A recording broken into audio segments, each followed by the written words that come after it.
Wassail,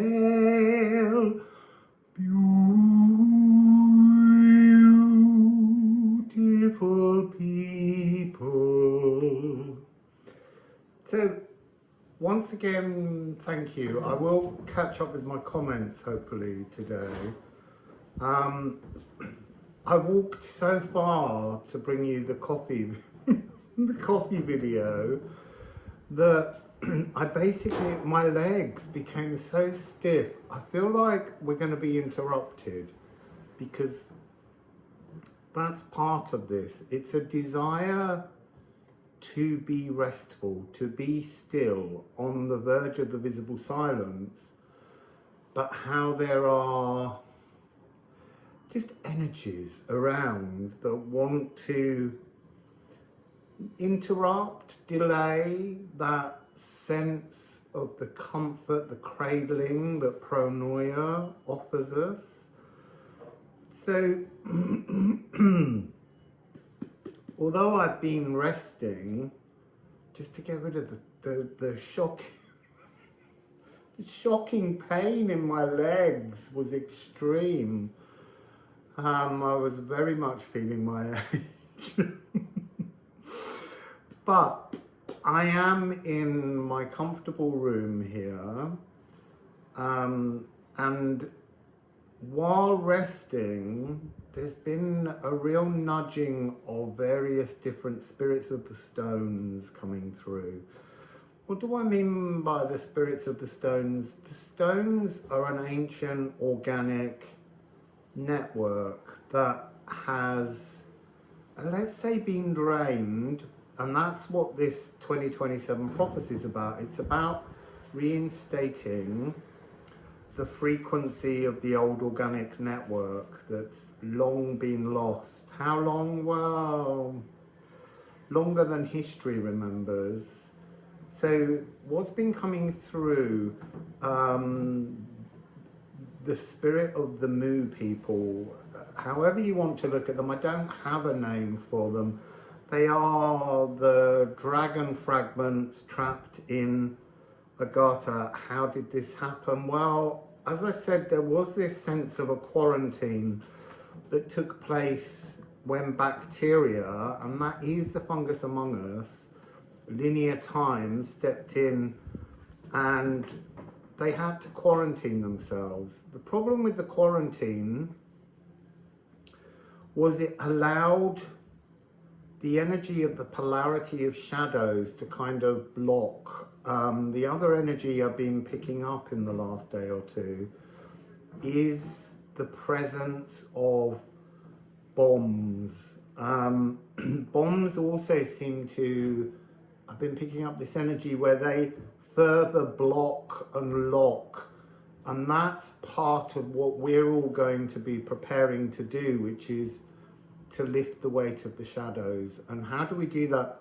Well, we've been engaging in shadow work, and that gives us the strength to utilize the nutrients in the shadows to create transformation for both ourselves and also for these Mu dragon fragments locked inside the earth.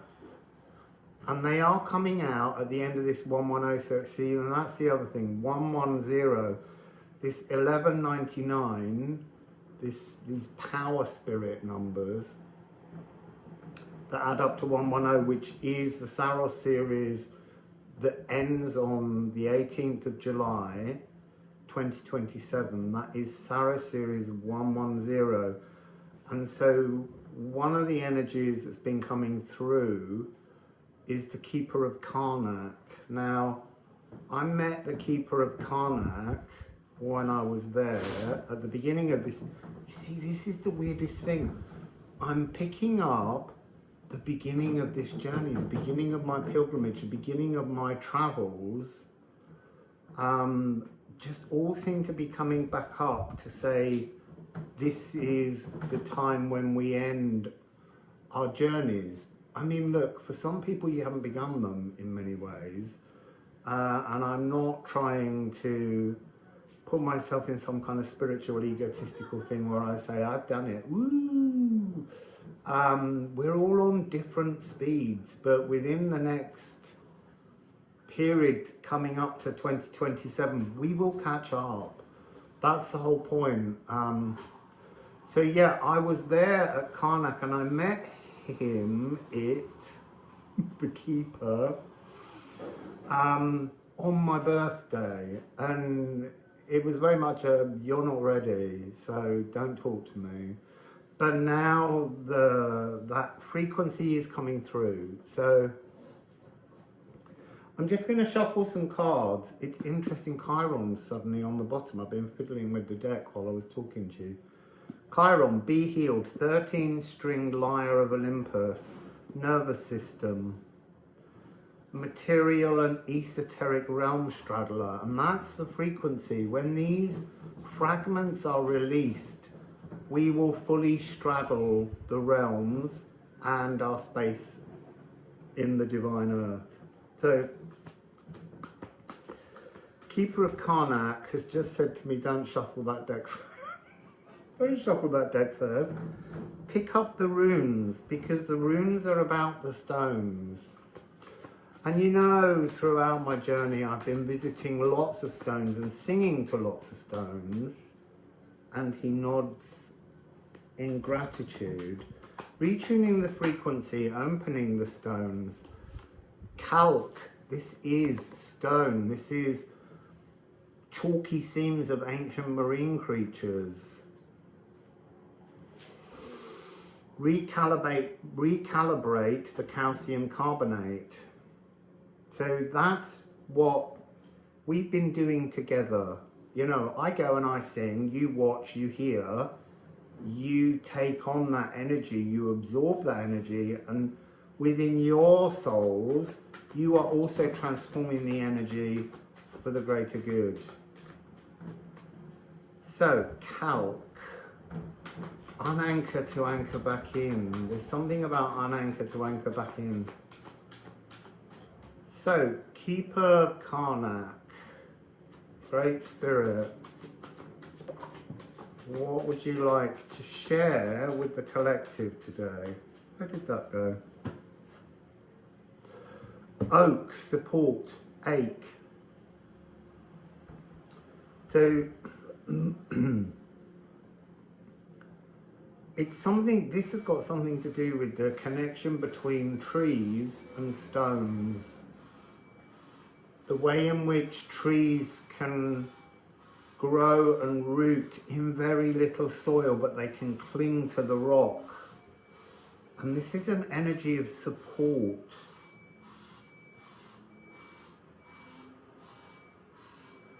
It's been so noisy out there today. I've been sitting all morning waiting to sit and do this, and every time there's loads of noise.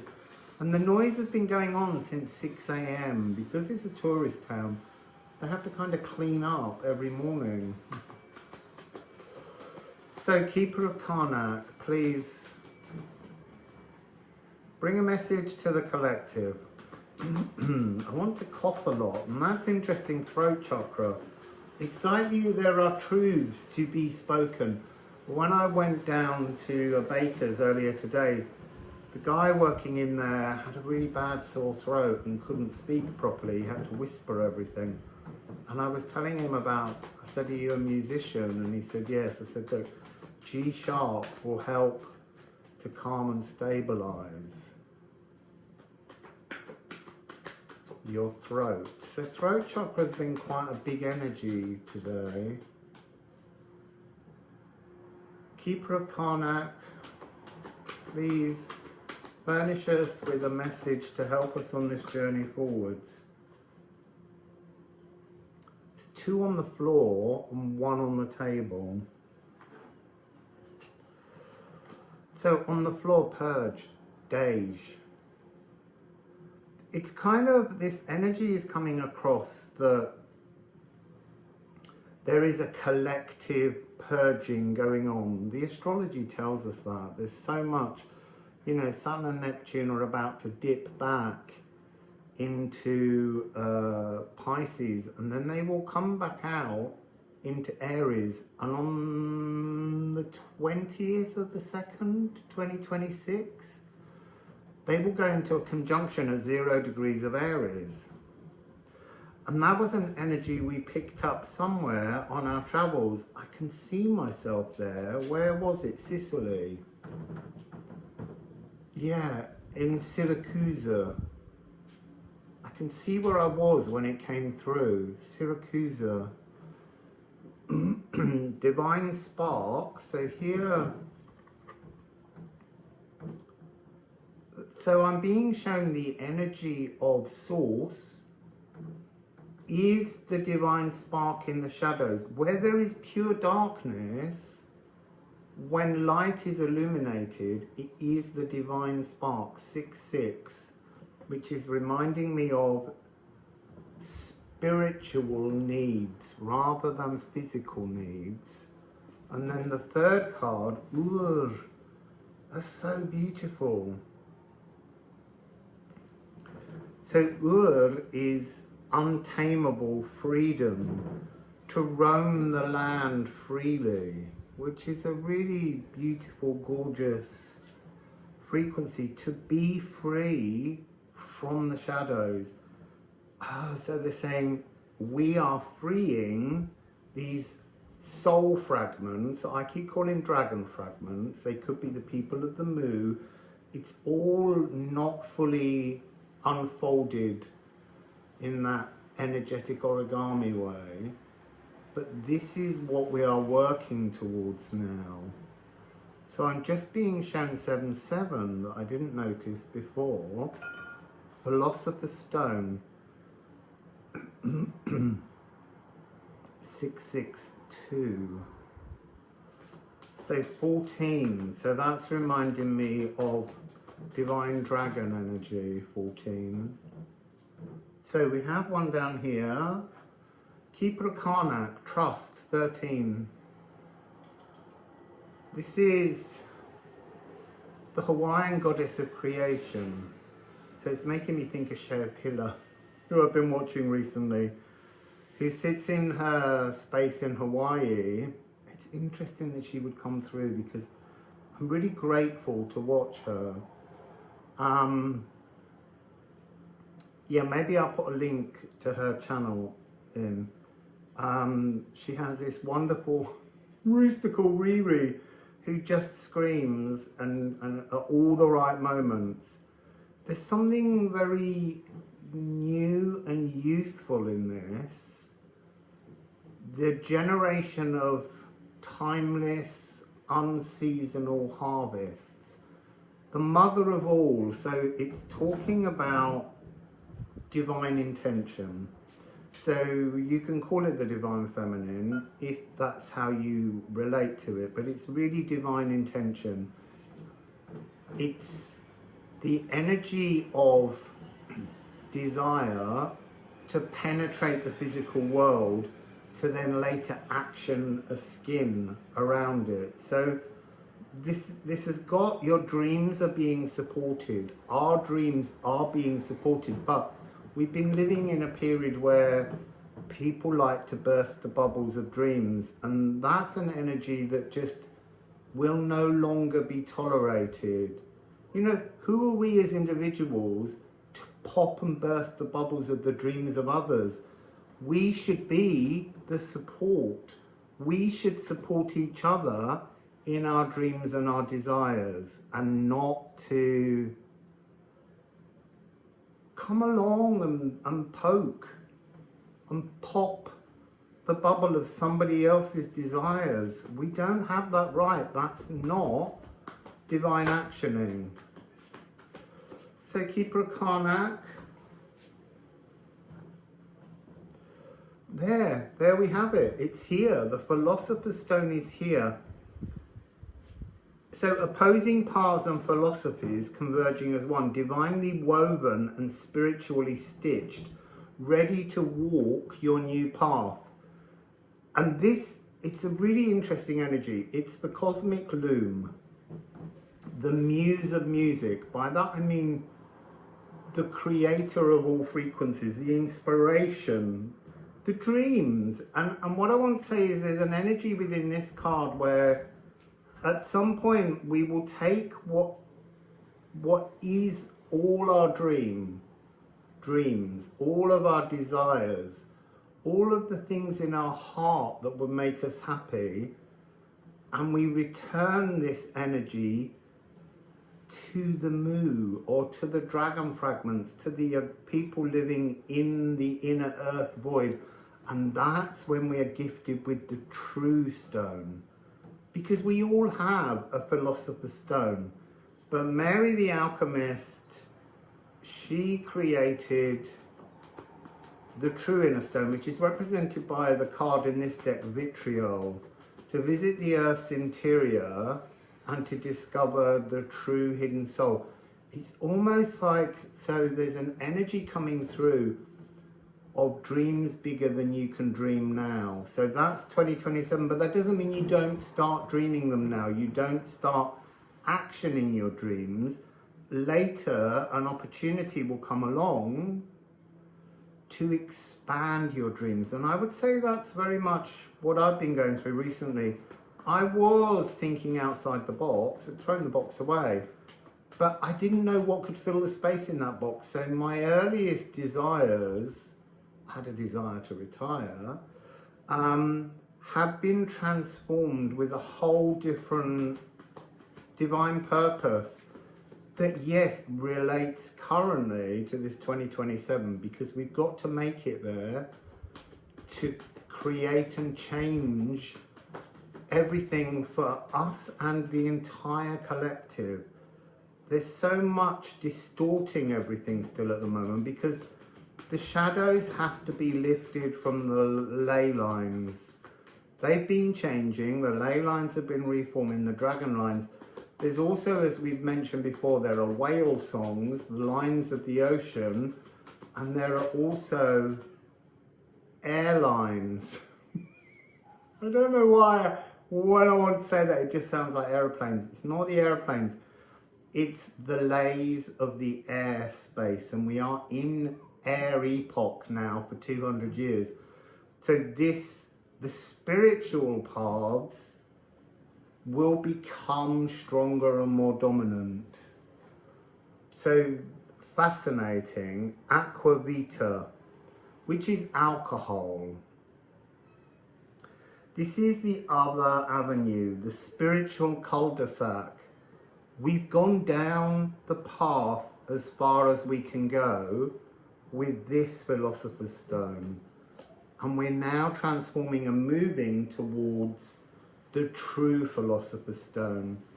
And it's growing, and it will grow now towards, I don't know what comes after this eclipse tunnel in July 2027 and August 2027, at the point when Jupiter moves into Virgo, but it's huge, and it's about releasing the weight of burdens, the weight of shadows. Something's coming in, and it won't unfold in an instant. We have to be patient. We have to understand that there is transformation. Interesting, Quicksilver. Didn't that one come out in something the other day? This is the energy of Virgo. This is moving from a 3/4 rhythm, a waltz, to a 6/8, a dance, a jig is what I'm hearing. Making space for magic is what we're doing currently. And we've got to learn about the science behind the magic, because there is magic everywhere, but the magic is greater when these fragments come out of the earth and the shadows begin to lift. And we've got Compose, which is house 9, which is reminding me of Virgo, but this is the expansion. We create space in mutable earth, Virgo, and into that space we can reprogram fresh air decor now. There was a liqueur that I was thinking of that came into my head earlier.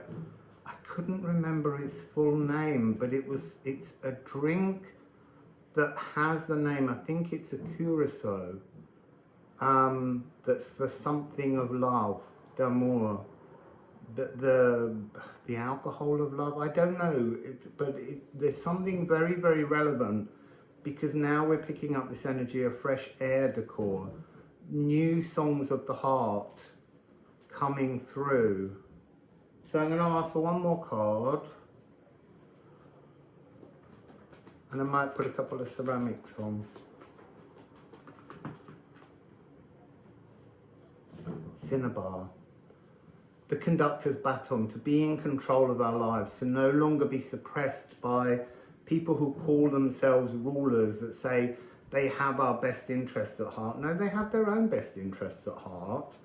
This is moving forwards. Mercury, this is mercury sulfide. So this is what they extract this from. So going from that kind of toxic flow, because mercury is a very toxic element, and going into the energy where we become the planter and the gardener. Planter and gardener is very much emotional, masculine, actioning energy. Learning how to be symbiotically placed within a world. The explorer of inner dimensions. I comprehend the wisdom of the earth. So this energy here, this tree, this oak, this energy of freedom to roam the earth. So we're creating personal codes. We are all now opening space in preparation and gathering the ingredients, the dreams, the intentions, so that we might grow. You will call it fifth dimensional earth. I would call it heaven on earth. Maybe, I don't know, I haven't really thought about it. But it's not, it's partly 5D earth, but it's more than that. All of that hasn't been fully unfolded. It's not in its true philosopher's stone state. It's still in its earthbound I don't know how to explain it. The words greedy are coming through. The words, you know, gathering riches is coming through. And this is actually about gathering resources, spiritual resources, to help the world around us. So we have 64, Weakened. This is how insects and creatures catch us and look in our eyes to explore something, but it's also the representation of your perfect timeline. And then 23, this is Ædan, your Akashic birthright. To live in a blissful, perfect timeline is everyone's Akashic birthright. The problem we have at the moment is we've got to do this aquavita, this alcohol energy. We've got to stop being cornered. We've been knocking and knocking at the wrong doors.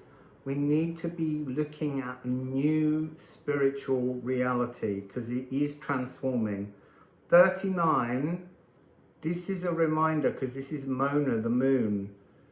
There's something about when we go through this final 110 Saros series eclipse of the moon that ends that 1,000-odd year cycle, the energy of the moon will transform. It's almost like the dark moon Lilith side will become the energy facing us, or it's a transition that will take place after that point within individuals.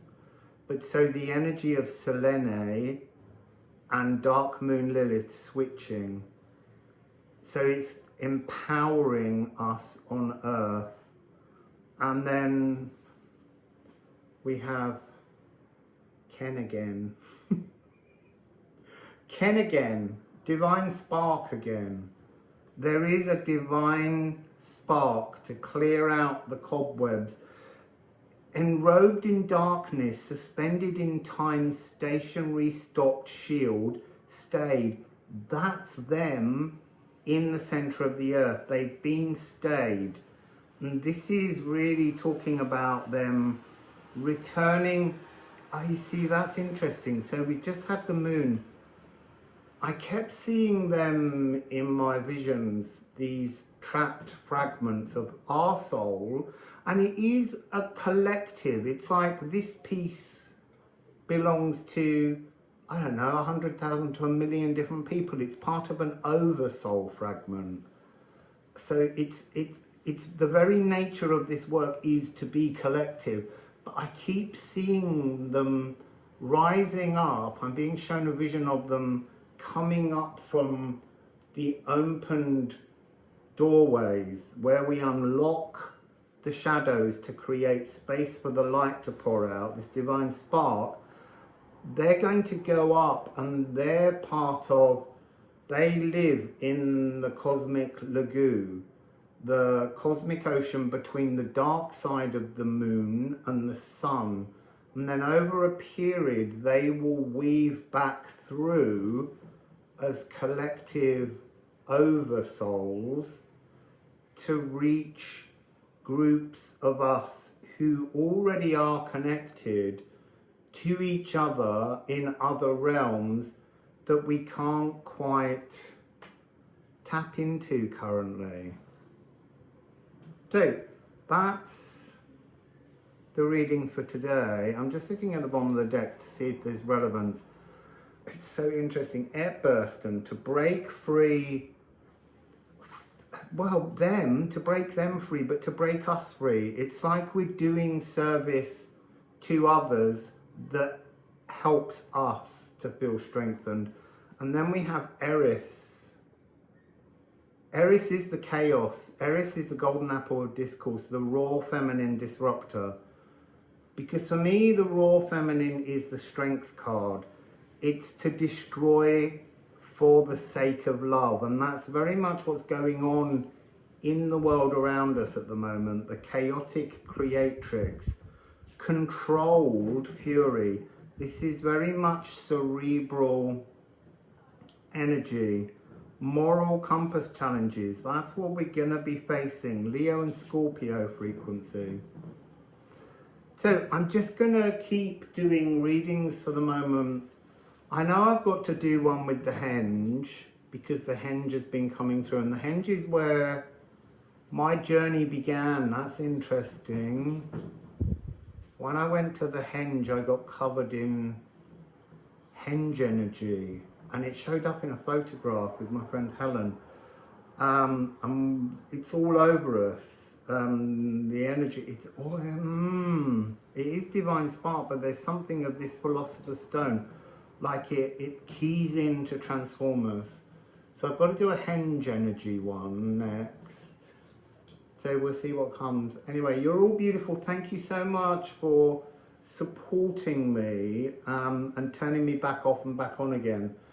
I am trying to just experience this blissful state of pronoia, because the more calm I can keep my entire frequency, the more I sit in this Hermea trust energy, the more the messages are coming through from the other realms and from these earthbound galactic beings. It's interesting. There's also, they're saying, don't forget, Mother Gaia has a message for us all. So anyway, Wassail, beautiful people.